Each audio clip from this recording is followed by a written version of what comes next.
Behin, beste behin, behin baina gehiagotan, behin eta berriz kontu bera, kilometro luzeak, bizkarreko zama, karga edo motxila. Zenbat geratzen da? Zenbat geratzen da heltzeko? Zenbat geratzen da itzultzeko? Nor itzultzeko ordea? Lau pareta hauen artetik Euskal Herriaren luze eta zabalera, bi astean behin gure garaian. Kaixo, hementxe gaude Irantzu, Ibai eta Irok berriz ere. Hola, hola. Aupi. Elkar gehiago ezagutzen dugu guk ere eta entzulek ere gehiago ezagutuko gaituzte, baina hementxe jarrituko du apur bat kaka ematen eta gonbidatuari elkarrizketa zabaltzen, berak egingo baitu elkarrizketa aberasgarri. Eta gaurkoan motxiladun haurrak eta dispertsioa izango ditugu hizpide, beraz, has gaitezen. Gaiari bueltak ematen hasi aurretik, Irantzuren eskutik jakin beharreko 5 albiste. Ernahiri jarritako izunak indargabetu edo murriztu egin dituzte auzitegiek. Ertzaintzak 133 gazteren kontra jarritako izunen helegiteen lehen ebazpenak hasi dira iristen.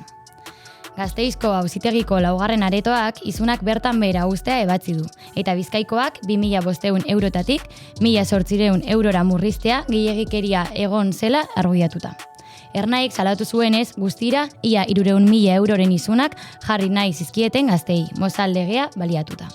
Erruduntzat jo dute Dominik Pelikot eta 20 urteko kartzela zigorra ezarri diote. Abiñongo zigorra auzitegiak eman zuen Gisel Pelikot ia 10 urtez bortzatzagatik auzipetutakoen epaia. Hau da, Dominik Pelikot senarraren eta beste 50 gizonen aurkakoa. Leporatutako krimen guztien erruduntzat jo dute Peliko. Larrigarri gisa hartuta biktima emaztea izatea. 20 urteko kartzela zigorra ezarri diote. Ezar daitekeen luzeena. Erasoaldiari aurre egiteko babesare bat Libanon. Israelek Libanoren aurka hasitako erasoaldiak areagotu egin du han bizi diren emakumeen aurkako indarkeria. Libanoko emakume demokraten elkartearen arabera. Menia indarrean egonda ere, milaka emakumeek ez dute nora joan eta emakume eta haur desplazatuek bereziki zaurgarriak dira. Indarkeria eta eraso gehiago jasatzen dituztelako mugimendu feministak salatu duenez. Euskaltzaleen topaguneak hasiera berri bat irudikatu du. Hemendik aurrera, Taupa Euskaltzalen mugimendua izena hartuko du. Euskara elkartearen topagunea izatetik Euskal Herri osoko euskaltzaleak aktibatu eta saretzea izango du helburu. Topaguneko kideek adierazi dutenez, euskarak eta batez ere euskaldunok mugimendu eraldatzaileagoa, anitzagoa eta sendoagoa behar dugu. Gazteen deia urtarriak 11ko mobilizaziora, gatazkaren ondorioak bizi dituen azken belaunaldia izateko. Urtarriaren 11an, behin betiko leloarekin ospatuko da Bilbon sareren urteroko mobilizazioa. Gatazkaren ondorioak bizitzera behartu duten gazte belaunaldiak bat egin du mobilizazioarekin konponbide prozesu integral bat aldarrikatuz. Gatazkaren ondorioak gehiago luza ez daitezen, behin betiko bakea konponbidea eta elkarbizitza aldarrikatuko dugu gazteok. Eskerrik asko Irantzu albistengatik eta zuk azkenengo albistean esan bezalaxe, gazteok azken belaunaldia izan nahi dugu gatazkaren ondorioak pairatzen eta ondorioz esan genezake badukagula gaiaren harira zer esana. Hain zuzen horretarako kalera jo dugu Santo Tomasetan Bilbon sare kantolatutako mobilizaziora gazteek zer dioten entzutera.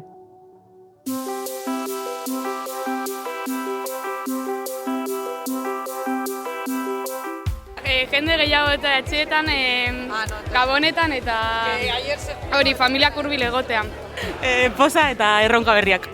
Dispertsioarekin amaitzea aurrera pauso handi bat izan da eta horri esker askoz gertuago ditugu, familia, senide eta lagunak asko kilometro gitxiago egin behar dituzte eta hortaz arrisku gitxiago eta hori, pinean gertukotasun hori eta etxean sentitzea praktikamente hor pauso batera ja. Bueno, dispertsioa jarraitzen du, baina azkenean preso guztiak eta gehienak hemen Euskal Herrian dauz eta hori, azkenean aurrerapen handi bat egin dugula. Senideak gertuago egotea eta postasuna. Zer eskatuko etxegu? Bizikleta elektriko bat, Euskal Herriko espetxeak bizitatzeko. Euskal presoak etxera etortzea. Gabonetan aulki huts gehiagorik ez egotea. Euskal preso politiko guztiek etxera bueltatea eta Euskal Herrian goro guztia. Behin betiko. Beno, ikusi berri dugu gazteak lehen aipatutakoan berresten direla, ez? Gazteek izan nahi dutela azken belaunaldia ondorio hauek pairatzen eta gazteen artean ondorio horiek pairatu dituztenen artean gu ere sar gaitezkenez, jakin nahi nuke ea gai honek nola zeharkatzen zaituzteten. Joan, nik justo, bueno, ez da igual bereziki hurbiletik ukitu izan dagoen zerbait, baina bada azkenean beti presente izan dugun zerbait, ez? Oroar, pues, dela adibidez herrian, ni Endaiarra izaki, pues, Endaia justo mugan egonik, beti egonda mugimendu handia, eta oroar izan da oso presente egon den gai bat, eta hola, oroitzapen bat erratagatik, pues, txikitate joaten ginen futbol zazpi izeneko ekimenera dela pues, presoendako antolatzen diren futbol partidako daldean, dirua biltzeko, eta hori, baina bestela, pues, bai. Bueno, ni zoritzarrez, bai, okiten hauela gai hau gertutik. Ni, bueno, jaio nintzenetik izan dut Osaba kartzelan, estatu Espainiarreko hainbat leku ezberdinetan, eta bai, bizi izan dudala, hurbiletik, ez?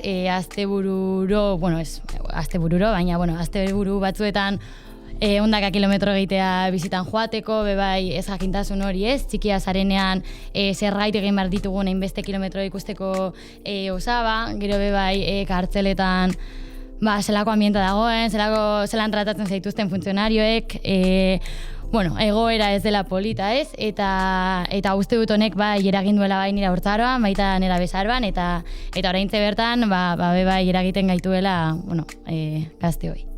Erantzuzuk esandako bideo horretatik etorriko den gonbidatuak aski ongi daki motxiladun aurra izan delako, eta gurekin gaurkoan apur bat aberasgarriagoa izan dadin elkarrizketa izango dugu Mai Quintana.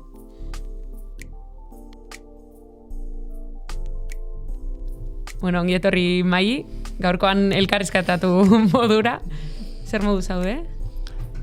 Petit plazera da ez itzultzea plato honetara, honetan beste formatu batean, baina nahiko pozik eta gainera oso ongi alizabete beraz zuekin oso ongi. Hori da, jakingo duzun bezala motxiladun aurren inguruan eta dispertsioaren inguruan jardungo dugu gaurkoan, orduan apur bat testu inguratzeko zure egoera konkretu horren inguruan nahi beste hitz egiteko tartetxo bat edo, eskinen nahi genizuke. Ni hasteko Iesean jaio nintzen, nire gurasoak Iesean zeuden, eta batik Zuritzen jaio nintzen, beti agertzen da.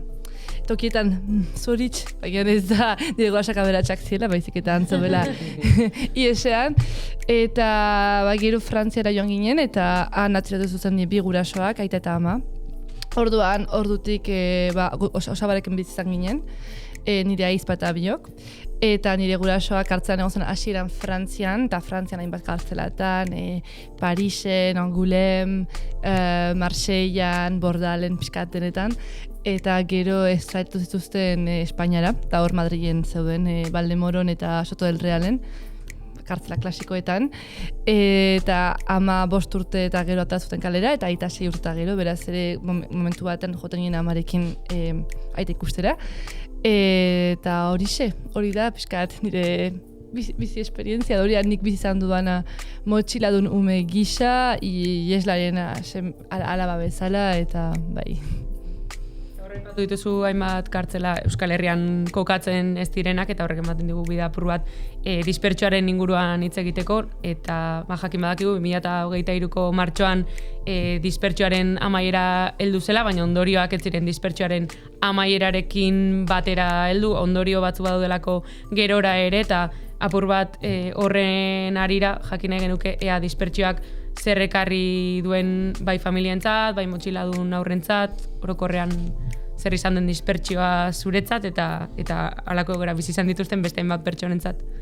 Hasteko dispertsioa da mendeko politika bat, ez da orduan ikusat horrek hasteko satuela horrekin hausten euskal gizartea, baina zorionez nahiko elkartasuna beti hor dago eta burrukalaria gara eta ez dute lortu. Beraz, hori lortzaketa, baina ez dute lortu. Claro, horrek baditu beste hainbat ondorio, ez? Eta, batzuk nik paretu dut, beste batzuk paretu dituzte, azken ere egoera bakoitza desberdina da, familiako egoera bakoitza, baina, askotan ikusten da, familian egoera esasagarri bat zan daitekez, nire kasuan behar bada ez, nire amak hartzelan zegoen, baina askoren kasuan ere amek eta bai, eta neska lagunek hartu duten pisua ze handia izan den, aurren gainean ere zelako pisua jarri den, goraitizkain ondorio ekonomikoak ere aipatu nahi nituzke, hori askotan eta kontutan hartzen, eta eskerrak badiela harrera bezalako elkarteak, baina ondorio ekonomikoak ere, dirua bidali behar da beti, joan behar da bidaia egin behar da, ni Parisera joan behar nintzen, eta Parisera joateko da edo autoz 12 ordu, edo TGV hartut abiadura handiko trena, eta hori garestia da, Marseillan zeudenean joan behar egin Marseillaraino da trenean zien 12 orduan, badago denbora kostu hori ere bai, diru kostua, sozialki ere bai, dependitzen dure kasua, herria eta dena, ez da testuingurua aldatzen da, baina batzutan ere ez ulertze hori, jendeak ez ulertzea, ez egerratzen ari den,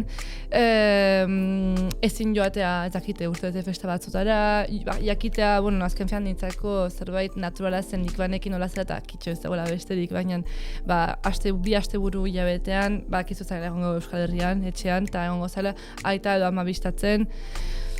Eta, dependitzen dure familian egoera, ez?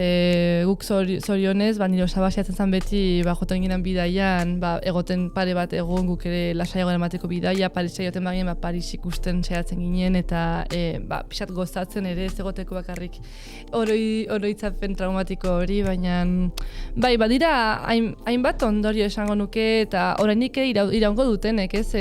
Motxiladun umea zara, baina, esatuak ez du ez da onartzen zure egoera, grau zaizuna, orduan, ekonomikonek esango nuke handia dela, ez, prekaitatean bizi dira, familia asko, bizi izan gara, familia asko, gero ere horrek zer eragina duen aurroentzat heldutzerakoan ere, aukera gutxiago, badira laguntza batzuk baina guk ez daukagu laguntzarik, estatutik ez Eusko Jaurlaritzatik, beraz. Badira gauza asko esango nuke zentzu horretan. Nik honekin lotuta aipatu nahiko nuke Stixen Artolak atera berri duen Gurpilak liburua.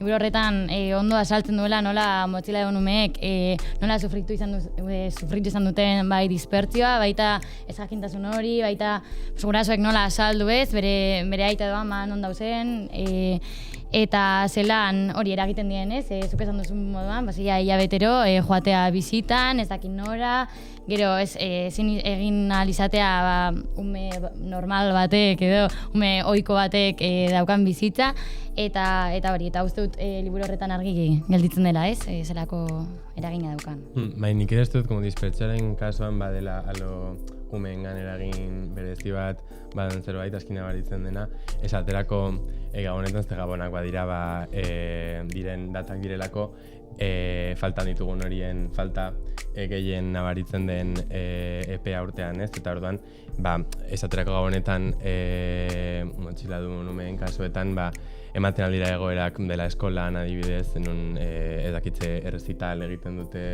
umeek eta gurasoak ezin etorria ez, kartzelan daudelako eta egoera horretan umeak egoten aldira hor ez jakintasun batean, ez ziurgabetasun batean, eta agian ulertuko dute, ez dute ulertuko, eta orduan ulertu ala ez, haien ikaskidek ere galderak eginen dizkiote, hor ere jasanen dute nolabaiteko presio bat, eta naiz eta etxe bakoitzean esplikatuko zaien ezberdinez, azkenan horrek ekarriko die nolabaiteko ziurgabetasun bat.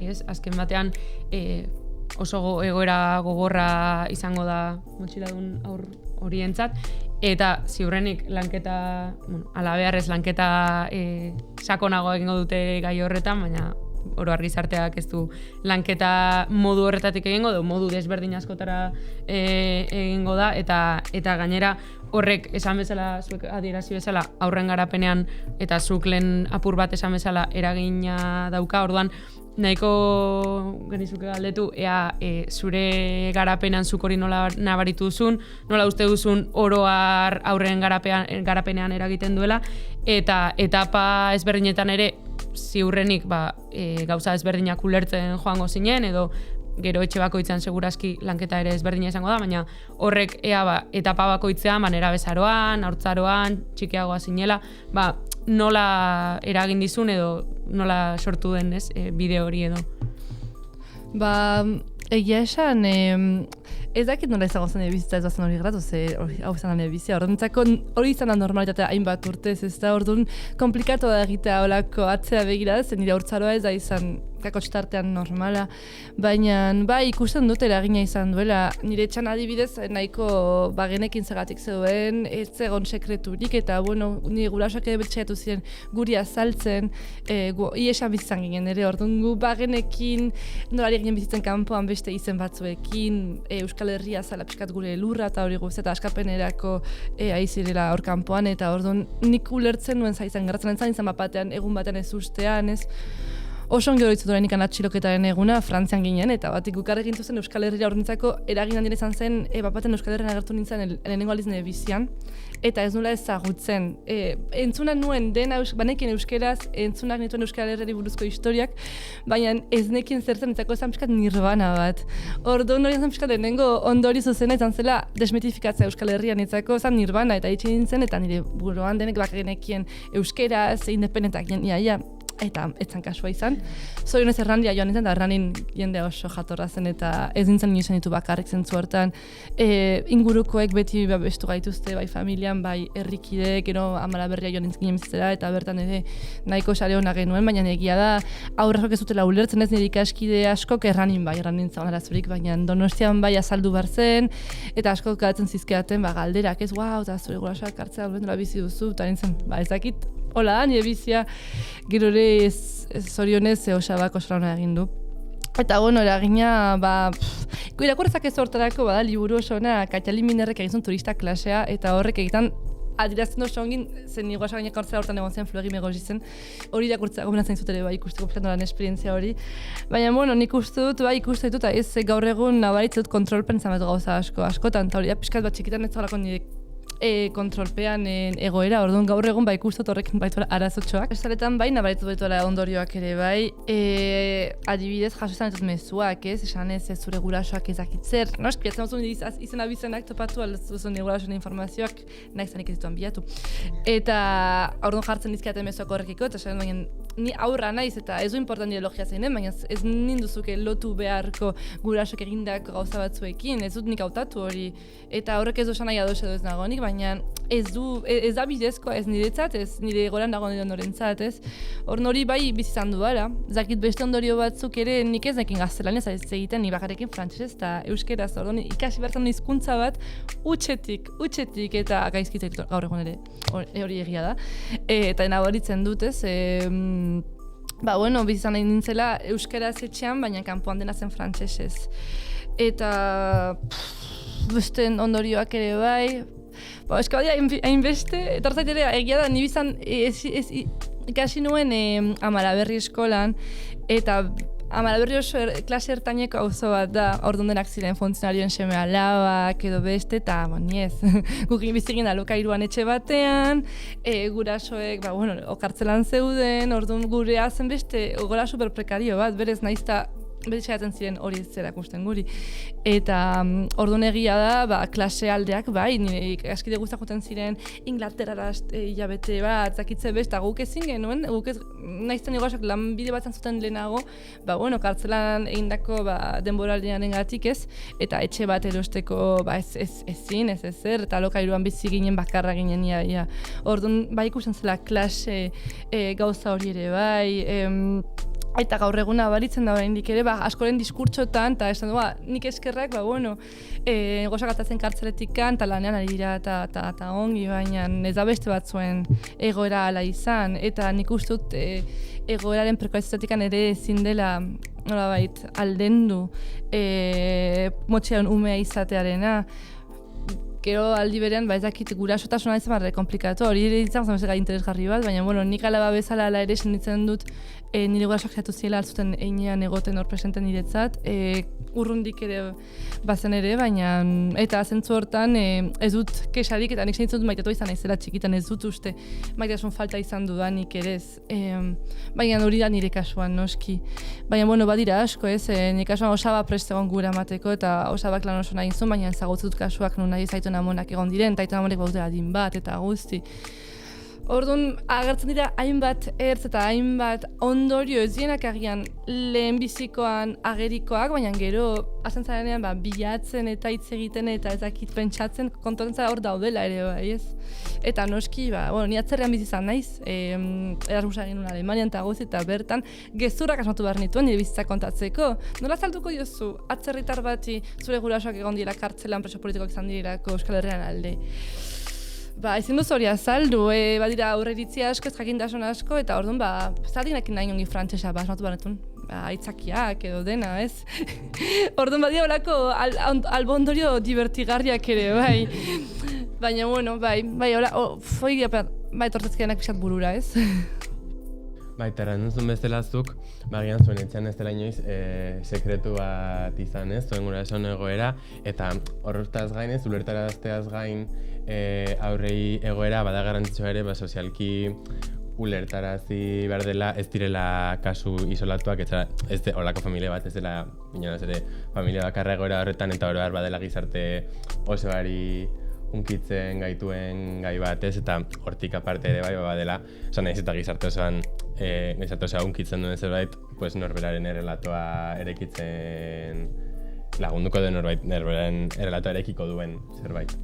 Bai, eta kontzientziatzeaz aparte uste dut bai aldarrikatza, mobilizatzea bai garrantzitsua dela, justo errealitate hauei ahotsa emateko, errealitate hauen kontra edo borrokatzeko, eta horregaitik ateratzen garela askotan Euskal Herria mailan kalera, eta uste dut denen adibidearria dela urtarrian guztiok agendan markatzen dugula dagoen mobilizazioa, eta galdetu nahiko nizuke nola aldatu den egoera politikoa eta honek zer nolako eragina duen agenda politikoan, baita borroka moldeetan, baita zeniden den bat preso duen familiarengan.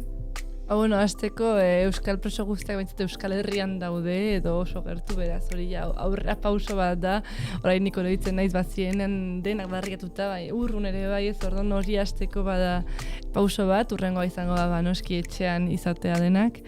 Baina, ziklo politikoan aldaketan nabaritu da, asko nik uste ez dela bakarrik afera honekin, baizik eta besteekin, nik sentitzen dut pixkat sensazioa ere, baina presoen gaia berbada gatuela zokoratuta belaunaldi bat jakin bateko pertsonekiko edo eta gaztek ez dugula gure arazotzat hartzen azken finean, ziklo aldaketarekin, preso politikoak lotuak dira aurreko garaiarekin eta orduan orain pixkat garai berrietan gauden ez teorian, gaudez, bigarren mailako arazo bat da, horren nik uste badagula lan handia egiteko, esan duzuen bezala kontzientziatzeko eta sozialki aipatzeko, badira esfortzu txiki batzuk ez, ez eskoletan badakit nekaretxa parte egatatu liburu bat aurrentzat, azaltzeko egoera hori, eta hori eskoletan sozializatzea oso garrantzitsua zait, aurrek jakin dezaten, eta gazteekin beste azken finean bestela aurre hartuko digute eta beste relato bat inpusatuko digute eta sartuko eta hori nahi dira gainera, orduan oso garrantzitsua da guk geure ahotsa erabiltzea eta aldarrikatzea hau gertatu da, orainik hau bizi dugu, nahiz eta behar bada gurasoak kalean egon, hau bizi dugu, guk izan dugu hau, eta aitorpen bat jasotzea ere bai, ez dakit noiz jasoko dugun, baina biktima bezala aitorpenak edo erreparazio batzuk, azken finean ez da bidezko hainbeste pertsona, hainbeste kide joan izana, hainbeste kilometro, milaka eta milaka kilometro egitera kanpora.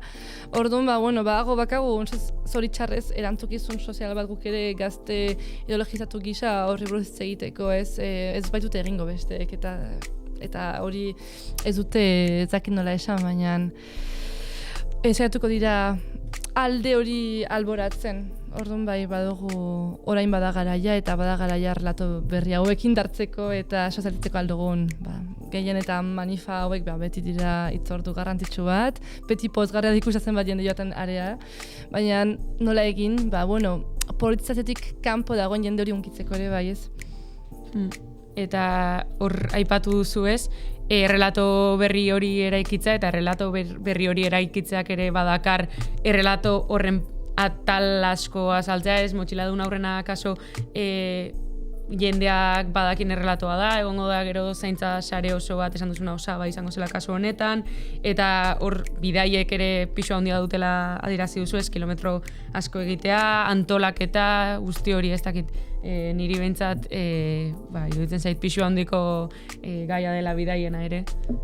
Bai, eta guztiz hitz egitean bidaiez ez, dispresio garaietan de faktore asko kontuan hartu beharrekoak, askotan norbere eskuetatik kanpo geratzen direnak, gastoa egin behar dena, logistikoki antolatu behar da joateko autoak elkarronatu ere aldela, eta hori biziten kudeak eta bera agian kartzelako funtzionariek jartzen dituzten oztopoak edo dena delakoa ez, eta orduan klaro, haiek dira kontuan hartu beharreko faktoreak, eta ere hartu behar da kontuan, obviamente, urruntasuna, orain zorionez ez esan dugu dispetxoarekin ja amaitu dugula imatean, baina ez dela berdina ere kartzela batean egotea Zabaian Euskal Herrian, edo Frantziako puntan, edo Espainiako...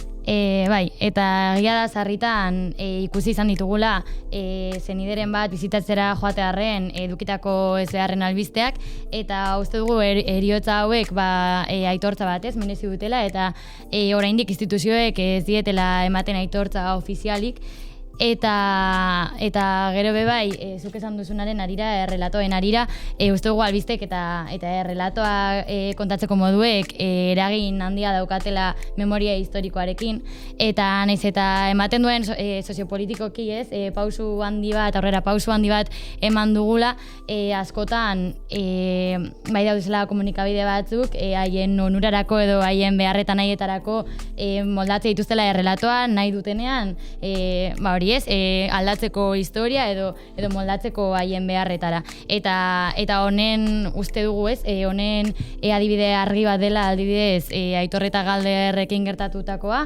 eta nola zelako albisteak atera den honen arira. Orduan, zer uste duzu edo nola uste duzu albiste hauek zelako eragina duten gizartean? Propaganda da, ez? Azken finean propaganda hutsa da, propaganda bat Espainiaren aldekoa, Frantzian aldekoa, Estatuaren aldekoa, gure kontrakoa, ez agientzat gu gara galtzaileak, beraz gure kontrako propaganda egingo dute, eta hori zingo dugu ekidin. Gero beste gauza bat da, horrek beharko lukeen diru publikoaz, diruzatua izan. Baina, propaganda beti egango da, horren ustez garrantzuena da, jendeari, irakastea, ez propaganda ongi identifikatzen, hori beti egongo delako. Gure kontrako albistek egongo diak gaur, egongo diak beti. Baina kontua da, bat salatzea, esatea hemen dagoen informazioa, gezurra da, edo aizate difamatzen, eta hori salaketa publiko hori egitea, eskatzea ere, batzakit kode deontologiko bat errespetatzea eta guzti, baina, batzuen kasuan bakigo songi. Horrek ez duela, ez du importa, ez? Orduan, nik uste horre oso garrantzua dela, hezkuntza eta gure artean, aipatu dugun bezala sozializazio hori ematerako garaian, ere ongi erakastan nola hauteman dagoenean propaganda zantzu bat edo gezur bat, azkenean hori ere badago hor hausnarketa bat egiteko eta nola eta ikastea ere bai iritzi kritiko bat garatzen, ez? Azken finean baldin badira edabide batzuk orainduak direnak banku garaiko frankistatik eta dena, ez espero dezakegu ere, baina bizalean gehiagoak ez daki, hori gehiagotzako da el periodiko edo la prensa, holako zerbait ez gaztelaniaz eta, iparraldean izango da, Sud-West. Baina hor oso gantzua da, ezakit egitea pixka bat pedagogia lan bat azaltzeko, hori azken fiken eragina baitu, baina gauza guztiekin bezala. Eta ematea tresnak ere identifikatzeko propaganda hori noiz gertatzen den, eta salatzea betu hori salatu behar da noski. Eta gu baino beto norte daki historia, ez? Hori da, guk kontatzea ere, ez uste bestei, ez? Aztan denean Alemanian biziren idazle bat, ez dana etorri Euskal Herria aspaldian, zen patria moduko liburu bat, zei zara kontatzen, ze interesekin, nundik, nola bizan duzu hori, ez da egia, guk kontatu behar dugu. Eta aipatzerakoan, edabideak eta errelatoen eraikuntza eta pixka bat ere lehen erran duzunaren aritik aipatzerakoan zure goeran, ez? Nola zure gurasoak ieslaria izan diren. Guri ere askotan, ahazten zaigu ieslari eta deportatuei buruz aritzea, ez? Eta orduan, bada sortu zegoen kezka batez, ez ba ditugu guk aipatzen, eta ez bazai diegu ja egiten gizarte bezala merezi duten aitortza hori, azkenean kondenatu ditzakegula nolabait antzura batetara, ezta? Bai, eta horren agerikoa, eta noski zegoen beste moduk, baina herriko eta berretan zegoen figura egin hori, ez dakigu ez digorpegirik jartzen ieslariari ez da. Eta bai, nik iesa bizi izan dut ez gurasoekin, eta horretik nik ere beti esaten dut ozen ez naizela bakarrik motxila numea baizik, eta iesan ere jaio den norbait, eta gurasoak iesan egon den, eta bertan bizi izan dena, ni eskolatua izan naiz iesean, jaio naiz iesean, eizen faltsuekin ibili gara, nik hori dena banekien, naiz dauk 3 urte. Esan nahi dut, nik horrik hasi nota, hitz egiten honan beste aurrekin edo beste batzuekin zen, denek ez gara inozoak aurrak ez da inozoak. Naiz eta iduzunak indela konatzen badakit ez baita dela gertatzen. Eta orduan guk bagenekien ez gendula gauzatzuk esan behar, edo modu batera deitu behar, edo euskaraz hitz egin behar kalean adibidez. Hori osongi bagenekirako horrek arazoak ekarri altzituela, ez? Orduan, nik hortarako gomendatuko nuke dauzten iaz liburu bat ikusezinak Miren Azkaratek idatzi zuen, eta horra agertzen da dira hainbat, iesaldi ezberdin, iesan egon diren, errefusiatu egon diren, deporratu egon diren hainbaten aurren kontakizunak, eta hori ez egia da, ez dela inoiz aipatu, orduan nik hori jakurtako gomendatzen dut hasteko. Eta ikustea pixkat dagoen varietatea, duela oso gutxi arte egon da jendea iesean, eta aurrak ere bai, esan nahi dut gu gazteak gara, baina bada oraindik batzuk baino gazteagoak direnak iesea ezagutu dutena. Etortzen ari bai hori beti justifikatu behar izan ez, zatik takazu zure jaiotza giren, batzuk baute Mexiko, esatzuk ezakitzer, eta behar duzu batzuan, azalpen bat topatu, logiko izatea. Eta, bai, da, azten zaigu, ni bai honan bizi naiz, eta hor ikusten da, nik baitut lagunak ere gurasoak jendenak errefusiatuak, iesan egon dienak, eta ikusten da horrek sortzen dituen arazo eta ondorio guztiak, ez gizartaren bazterkeria, naiz eta zati bat oso hain alde egon den, baina baztertua zara, ikusezina zara azken finean, ere badozen arazo mental guztiak, oso mentaleko arazo guztiak, esan nahi dut, egotea deserrian, ezakitzen bat urtez horrek zelako eragina eukin dezaken norbanako batengan, ez dut irudikatu nahi ez. Orduan, nuzez bada garaia, gehiago hitz egiteko horren inguruan ere, guk geuk ere kontatzeko geure bizipenak, ez egiteko ere ez idealizazio bat edo ezakit beste batek hartzeko gure kontakizun eta lapurtzeko ere ez, patriarekin egin duten bezala. Orduan, nuzez oso garrantzitsua da, eta baita ere erakustea hezkuntza. Noski badugu zoritxarrez hezkuntza sistema bat, espainola dena eta gure kontrakoa dena eta ez dituna horrelako gauzak inon erakutsiko, baina horregatik pedagogia, dinamikak eta guzti eta izena jartzaia esaldi horiei ere bai garrantzitsua da. Eta azkenean ere, esaldi ezan bakarrik hasi gatazka armatorekin, ez ere egon dira gerra zibilarekin, horren Euskal Herrian horrek izan duen inpaktu eta garrantzia. Ez aipatzeko ez poteoa bai honan hasi zen errefusiatuen gatik, olako gauzak, sehaska, eka ez iparralen zingo zien, pentsatu ere egin ez balima zegoen sare hori orduan, euken inpaktua Euskal Herrian oso handia da, eta aitortu behar dugu eta horratik landu beharko genuke ere bai. Eta lanketa horretan esan genezake sarek paper handia jokatzen duela eta urtarriro manifa egiten duela besteak beste, eta urtarrian 11 badagoela aurten ere manifestazioa, eta nahiko nizuke galdetu, zuk nola bizi duzun hori zure egoera pertsonaletik, ezakit, manifestazio horrek zerrekin konektatzera eramaten zaituen, zer aldarrikatzera, zer... Galdera hona da, egia da, txikitatik egon naiz manifetan dire gurasoen askapena aldarrikatzen, baina izan Hernanin, Bilbon, edo Urtarrilekoan, orduan, momentu batan zankiago inertzia ez joan behar zara. Zure familia osa badoa, zure ama eta aitak hartzean dabe, bazoaz, orduan, txikitan agian ez dago emozio hori eta gehiago beste behin joan behar zara, orduan, gero nire abezaroan behar da, alda etorri momentuatzen nahi duzun. Ez joan eta aspertua zaren, hainbeste pasa duzu aurretan joaten derrigortuta, egoten zure amaen, aitan irudiarekin hor gainean, orain ez dut gogorik, baina gero behin berriro kontzentratzen duzunean, hausnartzerakoan, ikusten duzu oso garrantzitsua dela ikustea urtero elkartasun keinu handi hori Euskal Herrian, eta ikusten beste jende dagoela horre kalean, eta gehiago marko liatezke noski. Oroitzen dut, urte batzuk egon zen 1000-tik gora pertsona egon ziren Bilboko kaletan, eta hor zelako sentsazio ederrak egon ziren, aurten ez dut uste alkon naizenik joan, baina, bueno, iaz egon nintzen. Baina, bueno, nire sentimendua eta guztia bertan egongo da, eta, bueno, beti polita da, eta espero ezagun, horiek noiz baita amaitzea, amaitzen badira manifestazio horiek zanaiko du, irabazi dugula nola bait. Gu ere bertan egongo gara urtarrieko manifestazioan, eta bueno, eskerrik asko etortzeagatik, gai asko ikutu ditugu ustekabean, motxila daun aurren egoeratik joan, ieslarien etara jo, bidaiak, ondorioak, inguruan dauen zaintza sarea, oztopoak, komunikabideak, eta, bueno, izan du mamia, elkarrizketak, beraz eskerrik asko, eta beste bat arte bai. Mila eskertu egon bidatzegatik, oso pozik egon nahi zuekin hitz egiten. Bueno, bukatu dugu bigarren elkarrizketa goeren, niretzat neko dentsida handiko elkarrizketa izan dezu. Bai, elkarrizketa mamitua, baina, bueno, behar dira horrelako elkarrizketak, ez? Bai, interesgarria batez ere, izan dugulako parada eta guzteko agian egunerakoan hain presente ez ditugun egoerak. Eta entzule batzuk akaso partekatuko dituztenak eta beste batzuek honen berri izateko aukera edukiko zuten. Beraz gaurkoarekin ere amaitu egin beharko dugu, eskerrik asko beste behin ere hemen egoteagatik, zuri ere bai entzule, eta eskerrik asko Hamaika Telebistari plato ederronegatik, beste behin ere, eta jarraitu gure sare sozialetan, Instagramen, YouTubeen eta gainontzeko guztietan. Eta, bueno, bi aste barru ikusiko dugu elkar. Eta arpidetu klakera.